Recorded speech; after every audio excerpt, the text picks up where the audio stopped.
So network. I mean, credit ngwa. Kedu ebe m kwurutere okwu? Esi anyị nwa na-eje na-akpọ meeting. Ndị one ka anyị na-akpọ ma ejebe ime meeting ahụ. Ọ bụ ihe m jụrụ unu. Yes. Ọ bụ ka unu si bụrụ ndị na-amarọ ihe ọbụla na-eme na Naịjirịa, ihe ọbụla na-eme ndị Igbo, ihe ndị niile ndị arụrụ ala niile ndị Fulani na-arụ. Ndị na-ekwuchitere Fulani okwu bụ unu nwa niile bụ ndị na-eje meeting ahụ. Unu adị akpọ Igbo ọzọ ndị ga-agwa unu ihe a m na-ekwu. Si ihe a niile ndị Fulani na-egbu ndị Igbo gbukata 1937, 1945, 1953, gbukata ndị Yoruba in quelling wete riots, gbukata ndị TVO, gbukata ndị Middle Belt. Ahmadu Bello na-ekwukwa ekwu na ihe a na Middle Belt bụ footstool ha na ha na-agị deep Quran to the sea, na ha ga-akọnka ma Igbo ma Yoruba ma gịnị. Ihe niile a na-eme mekata tupu eme that coup. That coup d'etat, enwere coup d'etat January 17th, 1966. Ahmadu Bello na Buhari na Akintola na-eme plan to a na-akpọ walloping the West. Ọ aha coup d'etat ahụ. Nke ha ga-ejizie overtake Nigeria, coup d'etat. Mee coup d'etat na Nigeria. Shizie Nigeria. Edocheta Ademologun wa na shode inde. Ma ndị niile may change the army leadership. Ndị ga-carry that coup d'etat. Bụ ihe mere nzogwu ha ma Ademologun ha ma ndị ọzọ. Coup d'etat nke ha bụrụ supposed to be January 15th. Or to prevent Ahmadu Bello taking over Nigeria, Yana Balewa, in a coup d'etat. And if that had happened, Nigeria would have disintegrated. It is that 15th January that saved the Yoruba, that saved the Igbo, that saved the Middle Belt, that saved the TV, that stopped the Wete campaign in West. Oh, Yama, and preserved Nigeria. Oh, today, India Hausa no no. Ahmadu Bello. Not that nobody wants killing. But the Fulani want killing. That is killing is their business. Now, till today, I had the Fulani na Hausa biligo nije. Unu abu Ndigbo. Were mma kọtụrụ history, ebo history unu bidoro bụ January 15 na egbureze ndị Fulani. Ndị Fulani gbukwanere eze ndị Igbo since 1937, 45, 53. Eze ndị Yoruba since 1962. Na-egbu Wete campaign na Midwest na Western region. Na-egbu eze ndị TV, na-egbu eze ndị Middle Belt. Si na Ahmadu Bello si na ha ga-edipụrịrị Quran into the sea. The sea. Na-ekwu na Middle Belt the footstool ha na ha kọnkago ha. Na ndị ọzọ ma Igbo ma gị na ha na-aga kọnka. Unu abụ ndị akpọrọ onwe unu ndị Igbo. Unu were chakol inyere je na-ete ndị Igbo n'iru. Sinu na aga ime abolition ịrịọ ndị Fulani arịrịọ na ha na unu gburu eze ndị Igbo. Ndị Igbo sọ ndị Igbo mere coup ahụ. Ọ bụ sọ ndị Igbo mere coup ahụ. Nọ ndị Igbo lead, nọ Chukwuma lead ya coup ahụ. Ihe m ga-agwa gị na ndị Igbo ọzọ ahụ na-eje ije ekwensu ahụ ije arụrụ ala ahụ sị gaa n'iru were pọtọpọtọ tewe ndị Igbo n'iru. Ma iwu anyanwụ ma iwu kpakpando ma iwu nkịta ma iwu ewu gaa n'iru ma onye mmadụ eke ma manwụ eke ma ndị niile pikọtawanị gaa n'iru were inyere tewe ndị Igbo n'iru. Ugbu a na-achọ ka a ga-esi ibu arụ a niile ndị Igbo na-ebupụrụ ndị Naịjirịa. Onye a na-akpọ Buhari bịakwa gbukata ndị Igbo ekwensu a na-akpọ ambasadọ gị na-eji mee Ohanaeze gịnịma George Obi ọzọ yọkwụrụ ya yọbata na Ohanaeze si na President General. N'Igbo niile a na-egbu Buhari gbukata o jee were osi na medal were nye 82 Division Commander kene ya ka o si na-egbu ndị Igbo ndị nke ya. O nwere ihe ọzọ ọrụ nke a na-akpọ iwu anyanwụ nke ya after ma otokoto niile. The next thing ọ ga-eme bụ eno ebe ahụ chọọ ka ọ ga-esi chewa ka a rapụ itinye ndị Rivers Igbo ka a rapụ isi na o nwere ebe Igbo niile Igbo dị ma ewepụ East Central State. Unu na-aga n'iru na-eme ya. Ndị Fulani a na-ekpokọ Fulani niile nọ n'ụwa Afrịka na ha na-eme mitin na Naịjirịa. Yoruba na-ekpokọ Yoruba niile nọ n'ụwa ma Kogi ma Akwara si na ha bụ Yoruba bịakwuo na Delta Edo. Ụwa niile Ijo niile si n'ọwa nwe mana unu niile bụ Igbo ahụ si sọ Igbo bụ isi n'Ọka ịbịa n'Enuguelaghachikwa bụ sọ Igbo na ndị ọzọ bụrụ Igbo. Unu na-agba okirikiri so ụnyaahụ ka iwe anyanwụ ma na enwere Igbo na Rivers State maka gịnị maka ọ chọrọ si chịrị gawa enye na ndị Rivers State opportunity ka ha mee produce Ohanaeze President General. Unu nọrọ ebe ahụ na-agba okirikiri gwa ha na m sịrị mụnwa nwa Ogbuonye sịrị na unu gaa n'iru were inyere tewe ndị Igbo n'iru. Fulani kwesịrị ịrịọ mgbaghara na Nigeria. That is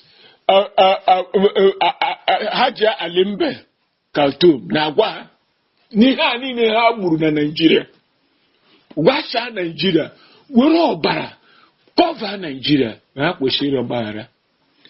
That Ahmadu Bello is a villain and should not be mentioned at the same time with Zik and Abolowo. That Ahmadu Bello is a villain. Ma Balewa, the villains. Kwafuru ọbara ndị Igbo. Kwafu ọbara Yoruba, kwafu ọbara Middle Belt, kwafu ọbara TV, kwafu ọbara Hausa ebiligo n'ije. Were na inyere tewe ndị Igbo n'iru. Were na inyere tewe ndị Igbo n'iru. Igbo ga-anọ n'ime onwe ha, unu were eziokwu unu etinye n'ụgha. Yes, Igbo should be united. Are you uniting the Igbo? Unu na-unite Igbo. You are dividing and destroying the Igbo. That is one truth you mentioned. Now they unite the Igbo. Now they make Igbo. Is this Ohanaeze? They select consensus Ohanaeze with no election. Nothing. Are you uniting the Igbo? While others are uniting the people. And a Koko restructuring. Do you have a template for restructuring? Ndị Fulani ga-agwa unu ka unu bịa si n'Ọhanaeze ekwugo. That is what you are waiting for. Ndị Igbo niile dị frustrated with the criminalities of these corrupt people called Ohanaeze na ndị otu ha. Ya nwa bụ ihe unu na-aga egbe okirikiri gba okirikiri a na-agba okirikiri. Now the next evil unu na-aga ime bụ ije ịrịọ ndị Fulani arịrịọ ka ụwa niile nụ na unu ma dị guilty. Unu gburu eze ndị Fulani, unu gburu criminal, unu gburu bloodthirsty dog, hound. Not that anybody wanted to. Onwere ndị Igbo, okay, Igbo na-aga eri arịrị igbu Ahmadu Bello na Balewa. Was there a time the Igbo decided to go and kill Ahmadu Bello and Balewa? Was it the Igbo that sent Nzogu and Co to go and kill Ahmadu Bello and Balewa? Did the Igbo have reason to stage a coup d'etat? Nka unu na-ekwete no Igbo coup. Was there an Igbo coup? Even if it is half a man or 1/4 man, was Unebe, Colonel Unebe killed in that coup, not an Igbo man? That they killed an Igbo man, even if he was a single Igbo man, he was a quarter Igbo man, does it not show that Igbo had no arrangement to make an Igbo coup? Unu were chakolo. Chineke kere ndị Igbo aghaghị ịzọpụta ndị Igbo n'aka unu. Zọpụta ndị Igbo na Nigeria. Zọpụta ndị Igbo n'ụwa. We are for restructuring Nigeria. Ka Nigeria bụrụ ezigbo obodo. Onye ọbụla ga-develop dị mma. Do you have a template for restructuring? You Igbo going round. Unu na-arịọ ndị Fulani arịrịọ. This Fulani killing Ndigbo. Onye a na-egbu n'ala Igbo was it Ahmadu Bello? The killing of Ahmadu Bello that caused the Fulani to be killing. This in the 82 division. Fulani ọbụla etinye na 82 division.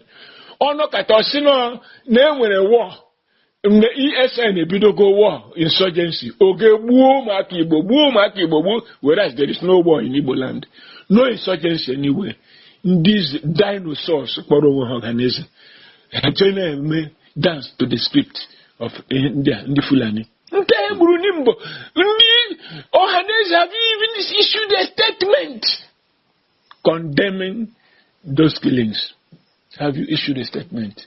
Oh yeah, is it because of Ahmadu Bello that Fulani are killing Nigerians? Go to the Middle Belt. Many communities have been wiped out and renamed by the Fulani. In full view of all Nigerians.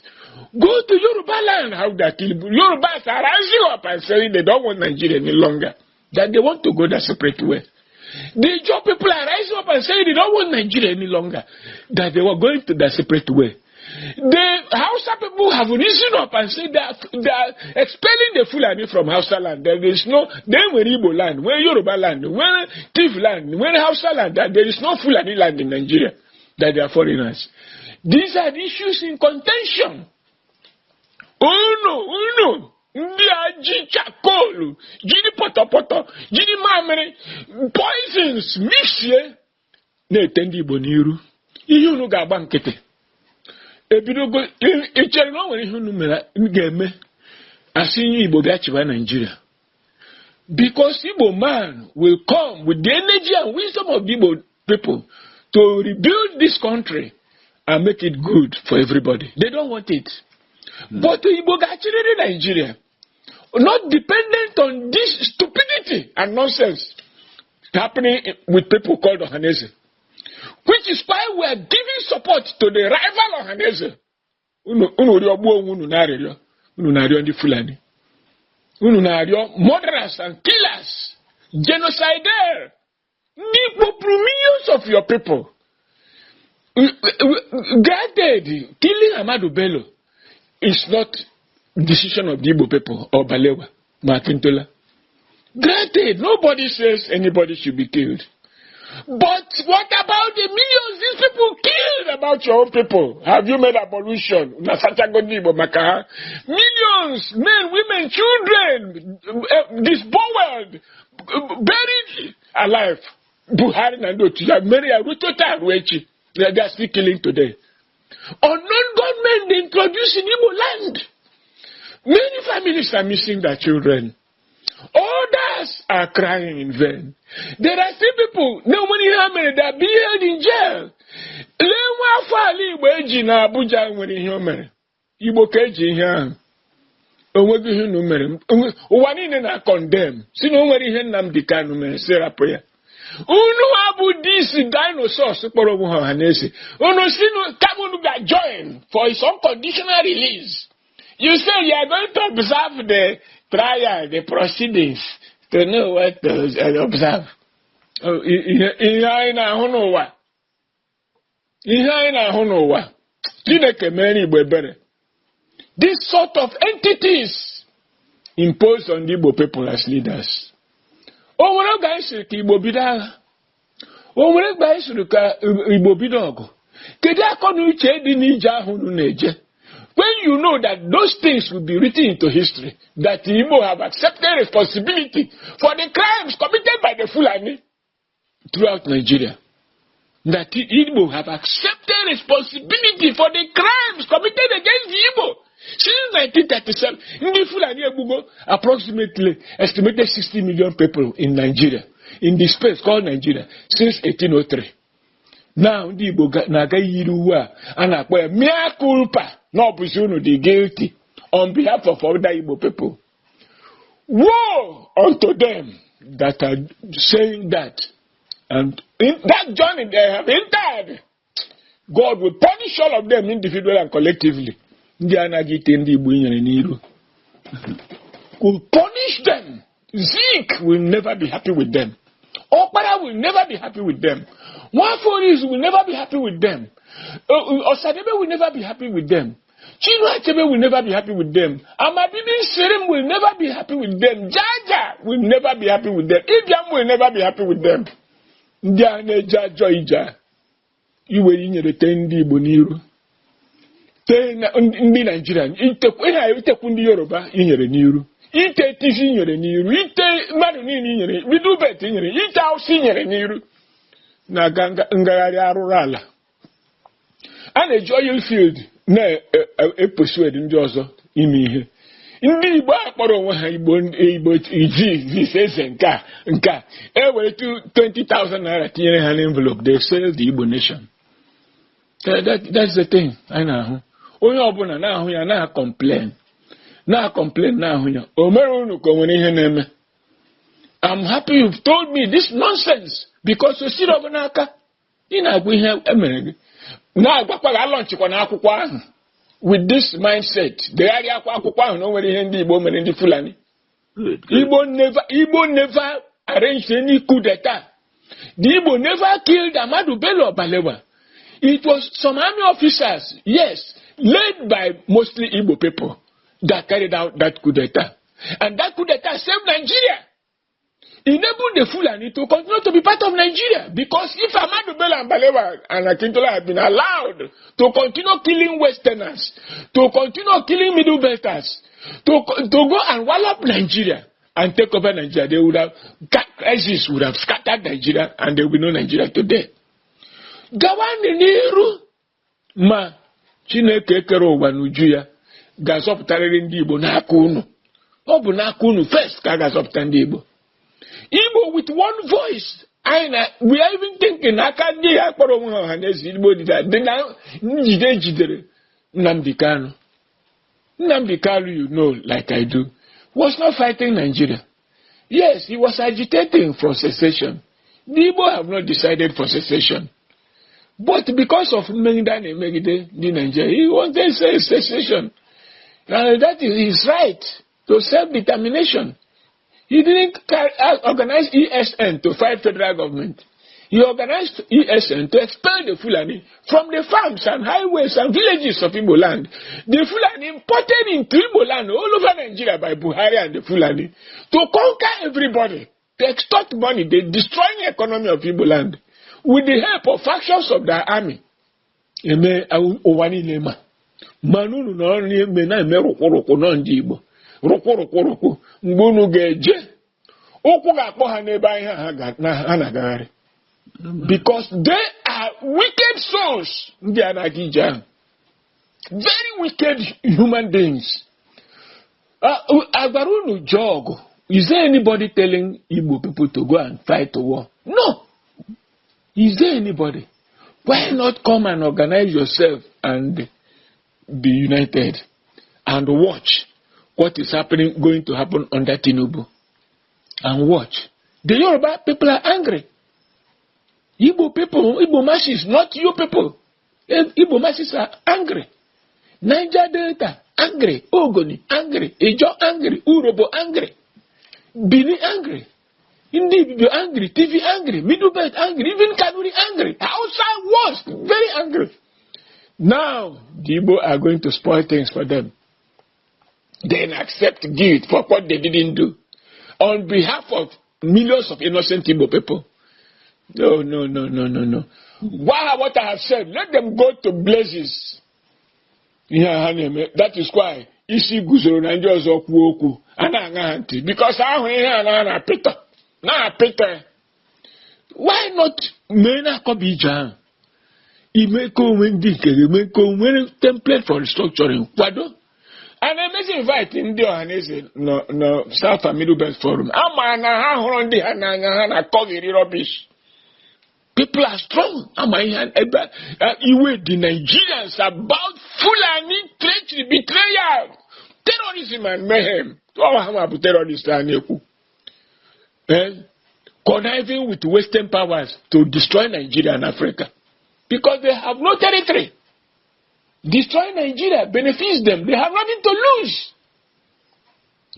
That is all you know against Opota. All you know against whitewash.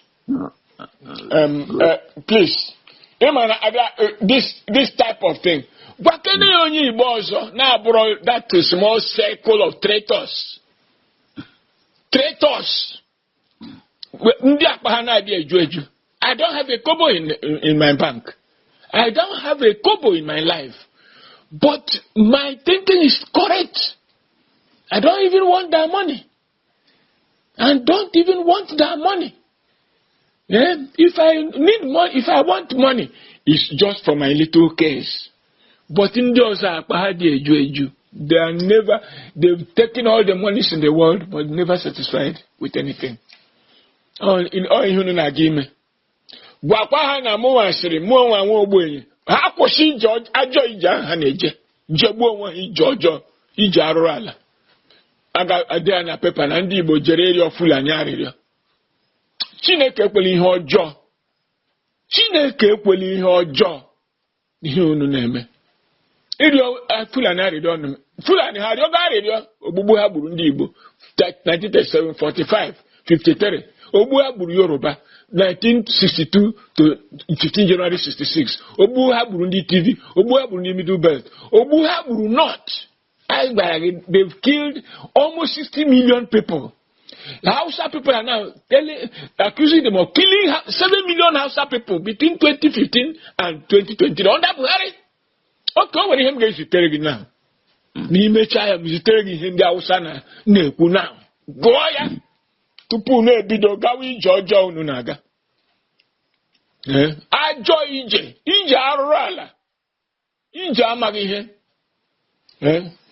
Ọ bụrụ akọ na ije ka unu na-aga, nzuzu na ije ka ha na-aga ihe ahụ. Nzuzu na ije na nzuzu. Iberibe ka a na-akpọ iberiberism. Bụ ihe unu na-aga akọgheri ebe unu na-aga. So, biko uru eje n'ije ahụ alọchikwa n'akwụkwọ ahụ ma ọ bụrụ ihe a bụ ihe idere n'akwụkwọ ahụ maka ị na-ekwukarị na abolition na nke a. Yes, there was a civil war. There is a history of that civil war. That history did not begin in 15 January. But that is where you people's history is starting.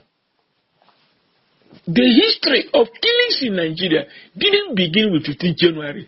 15 January killed 20 people or so. That was not the decision of the Igbo people. Was not the decision of the Igbo people. They killed about 20 million people, 20 people, of which one of them was Igbo, for refusing to give them the keys to the armory. If an Igbo high-ranking officer refused to give keys to the armory, does it show the Igbo knew about that coup d'etat? Ununema accept responsibility for what you did on behalf of others, for what you didn't do. When powder ndị Fulani bụ ọbara ọbara n'iru were inyere na-ete ndị Igbo na-enwere ihe mere n'iru. 20 people were killed or so. What about the millions, almost 60 million people killed by the Fulani? Okay, if you object to the estimate, what about those they killed 1937, 45, 53, 52 to 66, and then in Yoruba land, Middle Belt, and so on, and Hausa land? Ije iberibe. Nzuzu na ije unu kpara akọ ije. Lee na akọ onye nzuzu na akọ. So I don't accept that thing. Where this voicemail? Yeah, I jegbu onwe ha n'ije ọjọọ. No prof. I jegbu onwe ha n'ije ekwensu. No prof, okwefu time like mgbe njefu ihe a, ọkwa Chukwu na-anụ ya bụ ọlụ a. This discussion, this conversation anya is recorded. You have done a great review. Ọkwa na-emele mmadụ invite. Ọkwa Chukwu, in fact, na iwu anyanwụ himself. N'iji anyị jee na mgbe ọ sị na ya achọghị Ohanaeze chairman eventually pressure tinye there. That I have not told you. He presented me to Ohanaeze neck, some organic ancho, Ohanaeze neck, melum, say nothing. And see, I don't mind the way Jibatanocha. Now what God desires to see you for the legacy you leave at your exit. And that is what exactly what you're talking about. It does not matter. And say no matter in case Jibatanocha and it matter about the legacy you are going to leave. And my Facebook is going to guide. So no, bottom there, but at least to be part of this information. And the documents have circulate, Buna, and a year, how you ever going to say, okay, so now in-depth knowledge I do a great review. No one name will need your name will end up with the not Ndigbo. So you have given me an in-depth analysis. Oh, Chineke. Man, Ndigbo, so and it's a shame. It's a shame. Now, I can't one unity and the Abunde and one agent and a sponsor to split Ndigbo.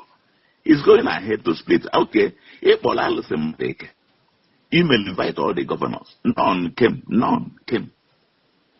Hey. Also, when you can on Enugu because I name on whose behalf are they going to beg the Fulani?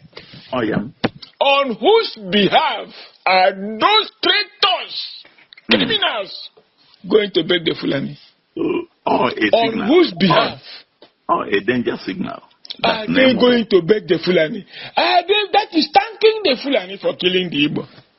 Thanking the Fulani for killing the Yoruba. Thanking the Fulani for killing the TV. Thanking the Fulani for killing the Hausa. Thanking the Fulani for wiping out the Hausa. Thanking the Fulani for wiping out the Middle Belt. Thanking the Fulani for the atrocities, unknown gunmen, terrorism they impose on Igbo land, the east, the south, the Middle Belt, Nigeria as a whole. It's Bridge.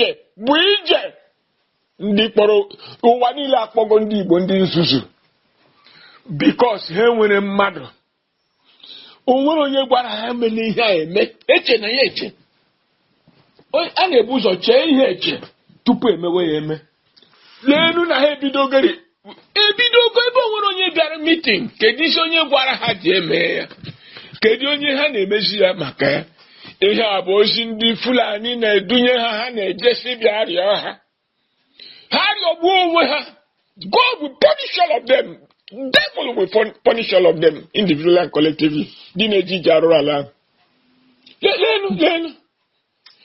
Who knows? Debate. Is there any Ohanaeze functioning? Except publicity and bland rubbish called statement that says nothing. Have they issued any statement? Dario Wandi Fulani na say Hajerio ka Fulani pushing the Igbo ka push Igbo in Nigeria. Shame on all of them. Shame on the so-called Ohanaeze of Iwanya faction. Ubonia faction. Shame on all of them. Only God will deal with this wickedness on the Igbo people.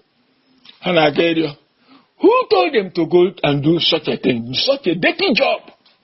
When the Fulani should be going all around Nigeria pleading for forgiveness. Pleading for forgiveness. For the Igbo to forgive them. For the Yoruba to forgive them. For the Hausa to forgive them. For the TV Middle Belt to forgive them. For the Niger Delta to forgive them. People expelled from Nigeria in April 1990. Nigeria. Or for the people now expelled by the Hausa, they've been given notice of expulsion by the Hausa last week, 29th April. Bunduru Nigeria. Hey, continue.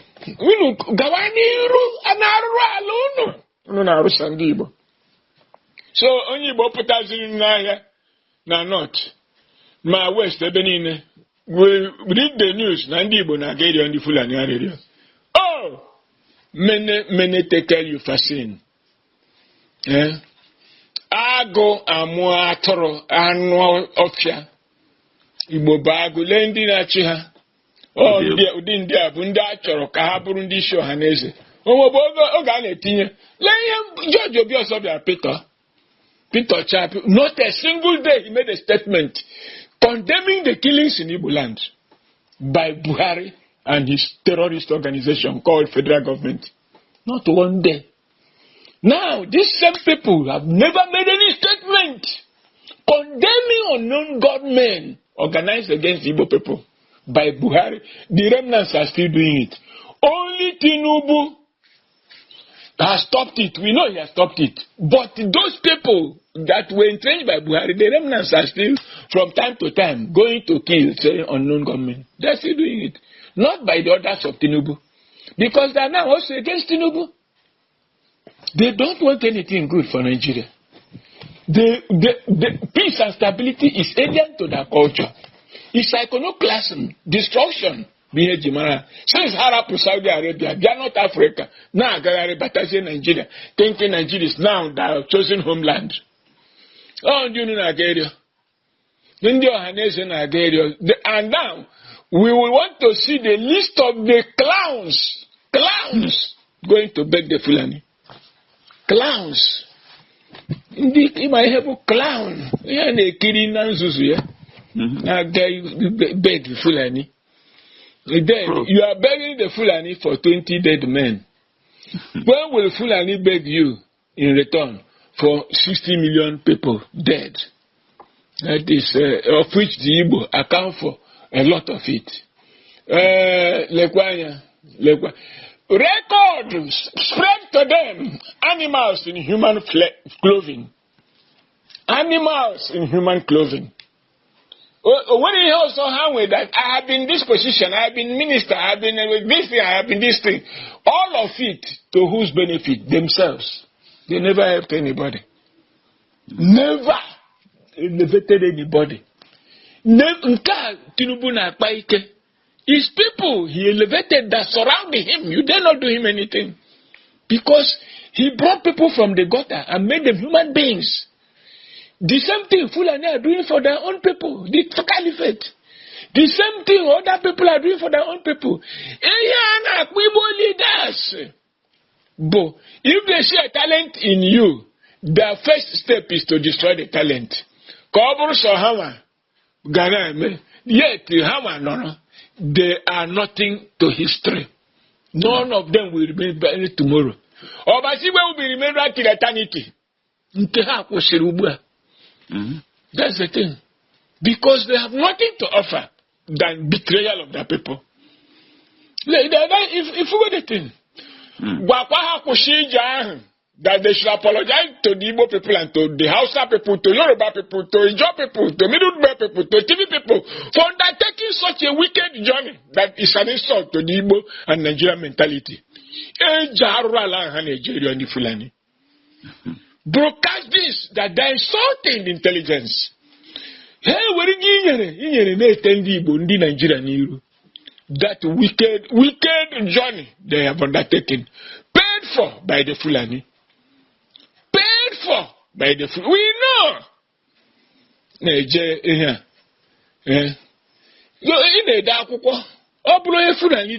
give him oil well, billions in Botaga launch here. When he the rega put anything, because they know the truth, and they don't like the truth. So when will you also real for the Amadu Bello na Balewa Buru? Yeah, that is the Ihembawa Obi ununeme. Something you should clear yourself from. Let them be talking it. Inside them, they know that Balewa and Amadu Bello are murderers, villains. Inside them, they know there was no Igbo coup. The Igbo never made a meeting to go and kill anybody. Inside them, they know that one important Igbo general official, colonel, was killed in that coup for not supporting the so-called Igbo coup. Inside them, they know there was an Aburi agreement not to kill anybody, go to war. Inside them, they know that despite Aburi agreement, they came and started killing the Igbo. 3 to 4 million people. Inside them, they know all this. That they are not part of Nigeria, if we follow history. Inside them, they know they've wiped out the Hausa nation. Only the remnants have risen up to post these atrocities. Inside them, they know what they have done to the Middle Belt. Inside them, they know how many communities they have wiped out in the Middle Belt of today. I'm not saying of yesterday. expelling the indigenous tribes to IDP camps and renaming those communities for the Fulani to settle. These atrocities are what Igbo criminals are carrying on their heads to go and beg the Fulani that they are the people guilty. Yes, those people, they are guilty, not the Igbo people, not Nigerians, not Yoruba, not TV, not Middlebelt, not Hausa. Hajebu onwe n'ije ọjọọ. Ije arụrụ ala n'ije ekwensu. Biko, thank you. Chineke ga-emere Igbo ebere, mere ndị Nigeria ebere. Prof, ihe anyị mere ebe a bụ a divinely induced review. And not one a disaster that should not have been allowed to come to light. Okay, if I didn't look at 220 to 308. This lecture, this update you have done, I'm not going to tell them. The world will hear it because I will do the review and update. I say send the message around. I will do that. Send around Kahanuya. I will do it. Oh, Yamankabo, Akonije. Obri Kwensu Nija, Zuzu Nija Haneje. Harubo and Arurala. Rubo and Arurala. Each time I see Ohanaeze, who are this Ohanaeze doing this evil, committing these atrocities against the Igbo nation, against Nigeria, against the Yoruba, against the Niger Delta, who are committing these atrocities against the Ogoni people. Imari ihe dị n'Ogoni na Ijo, imari ihe dị n'ala Yoruba na TV na Middlebelt, imari ihe na-eme na ndị Hausa. Ka ọ bụ n'Igbo, Buhari came deliberately to destroy the Igbo economy.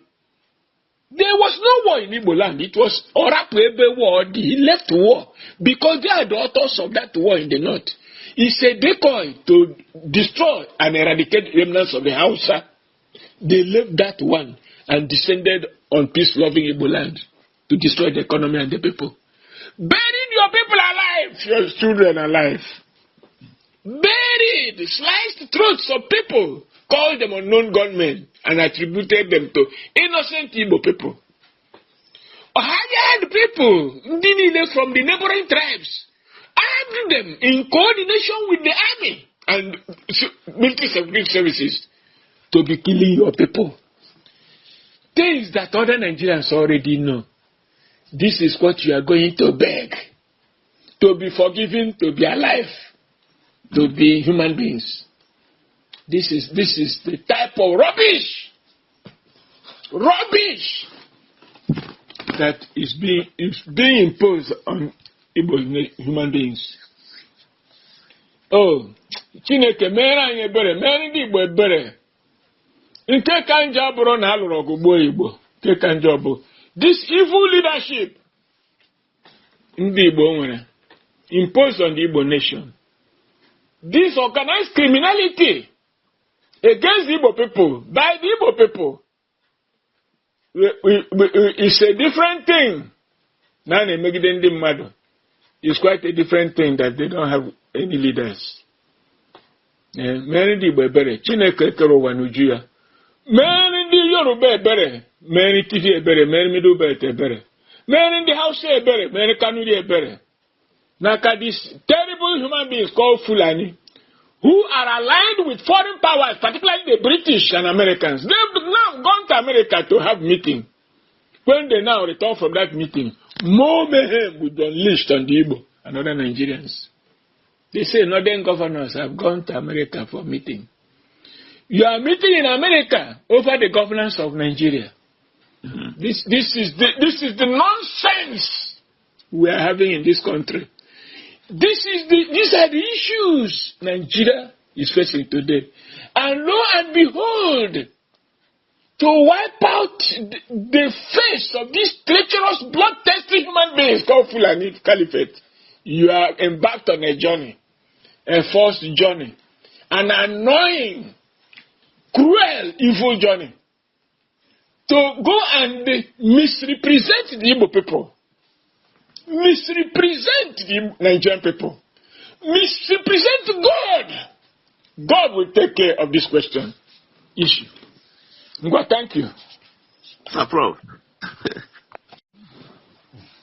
Igbo in destiny, Ndewo. The only active prof on issues of the moment. Ndewo okemadu. Kita ka m fụrụ ihe a. Oh ya no, o ndị ji ihe a je na ekwegheri n'isi je ha 200,000. No mụ adunyere ha. Ebe the latest scamming rule na Nigeria.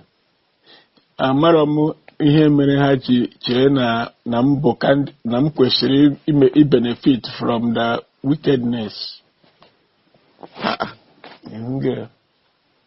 As you know, na aha ya bụ hacking. I struggled for 2 days to restore my WhatsApp.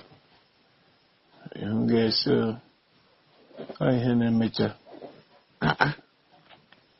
Ya na. Ka ụbọchị dị. Ọ dị mma. Ịhụgonu ka obodo ghasara. Onye kwa nsogbu. Kedu unu abụ ndị nọ na corridors of power? Kedu solution unu? Ọmụka ị na-ajụ ya bụ ajụjụ a.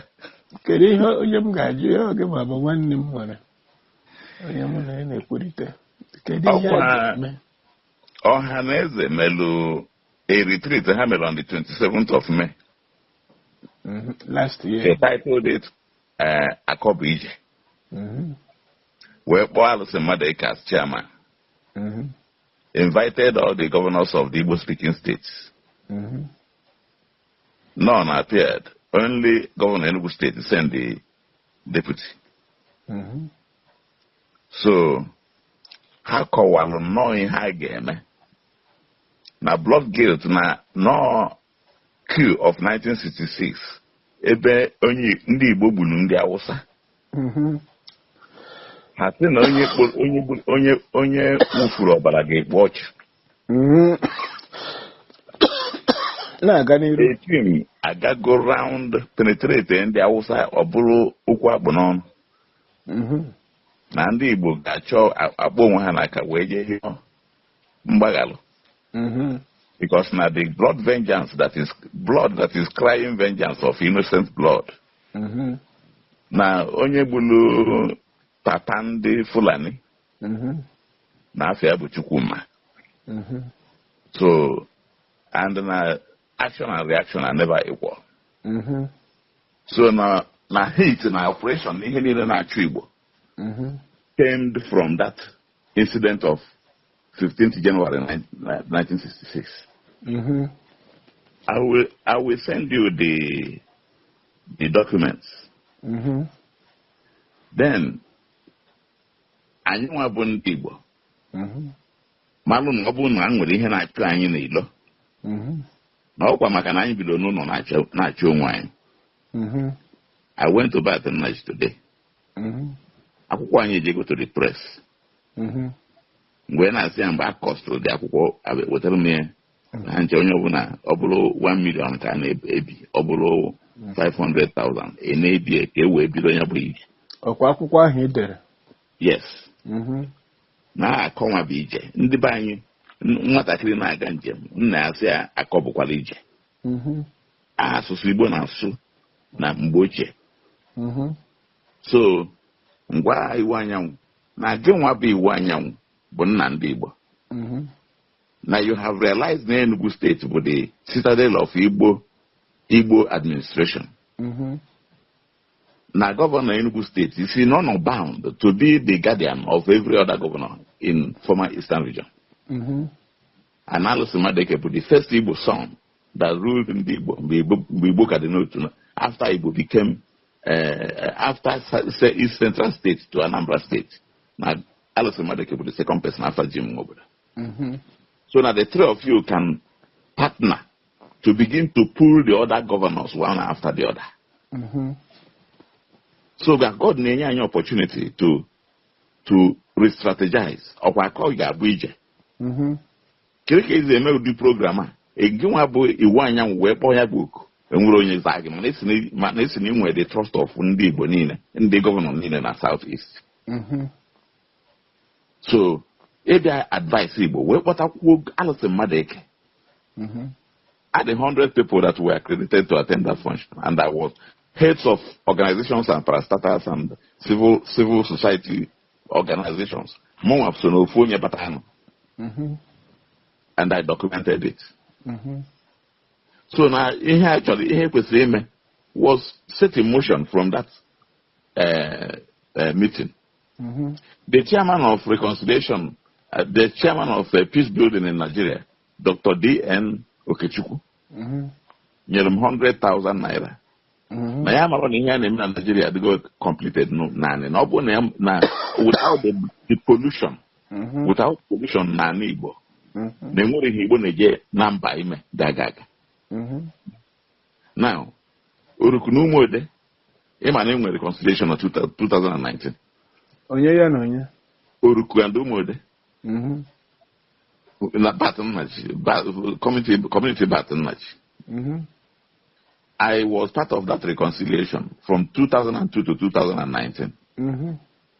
About 6 days ago, Baton sent some voices. Now, Raimondo Kenwa, that was the arrowhead in the Oruku community, and spearhead that operation of the so-called Ndio Sunandur, sent 4 hours voice message to Ndio Oruku, renewing that reconciliation ML achievement 2019. Na governor Nyelha Koboko, na commissioner of police Nyelha Koboko. So now a engineer, instilling issues that should intensify a new rebellion. Okay. Ndi Oruku were unleash a curse upon him, a rejection of that misguide, a stop of that confusion. Na fama nwa chukwu ekwukwana aka ihe gbankwe ha ọgụ ihe ga-abatara ha na ụmụnne ha Umuode to start a war. This took place for 3 days. The third day, what happened? The moment that Kenwa while in Abuja died, okay, Oruku busted into celebration. Okay. So Nakaji Igbo Arabaga Igbo. Oh, ihe anyụnwa bụ Igbo kwesịrị ime ka Nigeria dị mma. If you go know ihe Igbo mee na 1966 ka Nigeria ji kposa. Because at the time of 1966, Igbo had no reason whatsoever to engage in coup, talk less of being the champion. And we have not seen reason yet why we have to retrace our steps. And you post in Nigeria, post more, no. But as in a village, na family, Bozalo Amakiku. Okay. Oh, here, no, now, Ngewa, na ihe kire, na Ochulo, na Baton or patrons of Destiny Lineage Trace and Global Family Reconciliation Initiative. So, na anywa Ibonde, or Yanwa governor there, the acknowledgement of the governor. Okay, go that later. The pioneer, Destiny Lineage Trace, and Global Family Reconciliation. So we need a reconciliation at the family. And Ndigbo, they qualified. If we can restructure our family and unite as one, we can champion reconciliation across the world. The Shite and Sunni were children of people of one destiny and one origin. Because of Nebulu, the last blood in line of Muhammad, Prophet Muhammad, Shite, but 90%, Sunni, 10%. So that blood guilt of that innocent blood, because there wasn't any crime this man convicted to deserve his death. That is the conflict in the Middle East.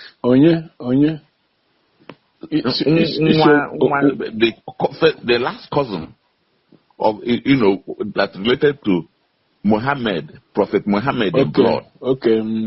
Oh, yeah, onye Igbo eji wee bido Igbo. Ụmụnne bụ ndị Muslim wee bido Igbo onwe ha. Till date. So now that Ali one cousin Mohammed, or getting the crime or committee, so he was innocent. All the same way, ka Chukwumanzo would you ebu Sadwana. Ndi Fulani will not avenge his death till date. So the Kedu organic and the agule the numule them. Hansa Hanumuna over the years you were no Gohano. Okay. So this is what we are supposed to do. And until we rise to do it, nobody could say yes. No, he was him. So our book has gone to the press. Oh, it was the costing. Formatting can name now. How many pages when we get cost oil? I cost oil. I was going back yesterday. Say, now I can make you go there. No, you namaro. You go 100,000. You send legal materials of that I copy.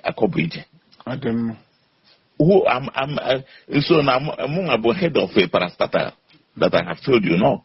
Destiny, lineage trace, and the Global Family Reconciliation Initiative. So we need to begin to reunify our family as a family of nation.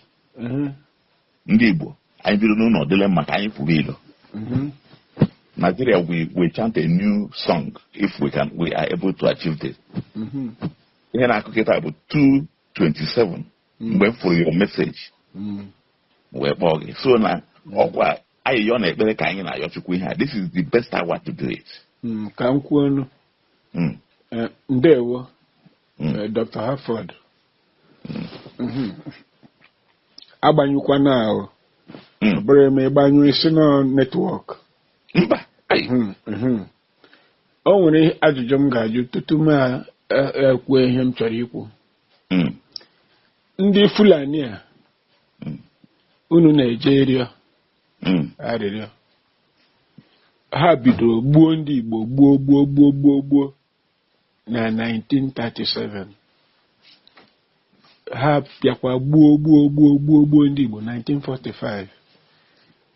Ihe ọba ịnahụrụ kwuru okwu independence Edunya Akintola North na 1953.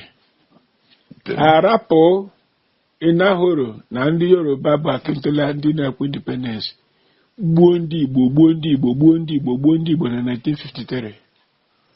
Gbuchacha nke ọma. Taa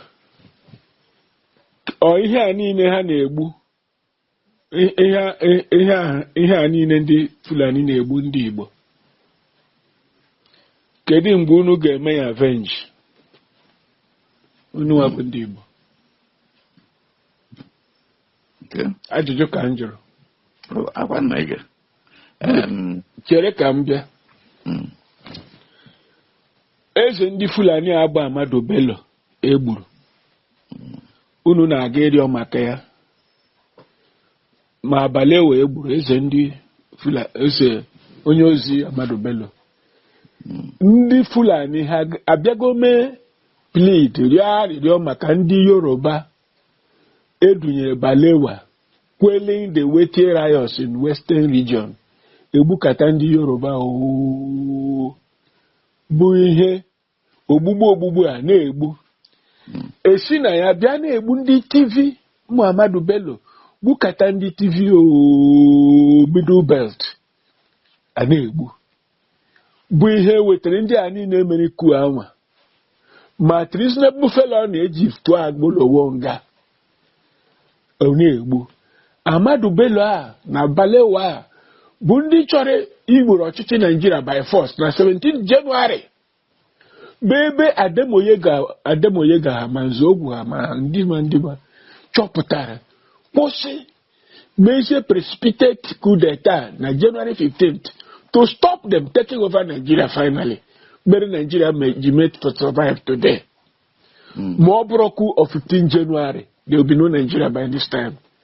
If Ahmadu Bello and Balewa have been allowed to carry out their own coup, that was to take place after Ahmadu Bello had returned from Lesser Hajj. So, unu emego ndị a niile avenge unu wabụ ndị Igbo ma Ohanaeze. Lee ihe m na-agwa gị. Ị ga-agwa ka unu dị bụrụ Ohanaeze ahụ na ndị na-eme ndị. Unu gaa n'iru were inyere chakolu na-ete ndị Igbo n'iru. Unu gaa n'iru tewe ndị Igbo. Unu gaa n'iru. Ọkwụrụ na ha eme meeting. O nwere eso unu na-eme meeting. O nwere onye na-eso unu. Bat nna ji ama m ya mụ na ala azụ. Hello. Yeah, so even a message you send him, have we dealt with it? Kwa ihe hacking. Okay, hacking, yes, that's right. I've corrected it. I spent the 2 days to correct it. Good. I've corrected it. I'm in my computer now. I am in my computer now, and I'm going to send it to the Igbo all over the world. Yes. Before Igbo mara na Igbo ezigbo Harvard. Ka Igbo mara ihe. If that news comes out, na when ndị Igbo jere eri ọdịarịrị ihe na-emego ndị Igbo ka worldwide forever Igbo will can send ihe ka stop one day. Nakwa agwa agwa.